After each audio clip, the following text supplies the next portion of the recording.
কত বছর ধরে এমন রাস্তাটা? এটা 4-5 বছর ধরে তো এরকম অবস্থায় আছে। বিয়া গাড়ির থেকে আরম্ভ করে ইয়ার থেকে আরম্ভ করে আপনার সবকিছু ব্যাঘাত করতে আছে।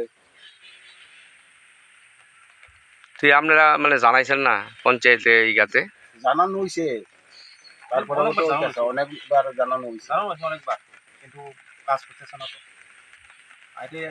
এই রাস্তাগুলো তো আসলে আমরা প্রাইভেট স্কুলের রাস্তা পোলাপান মেইন রাস্তায় আমি যাইতে পারে না।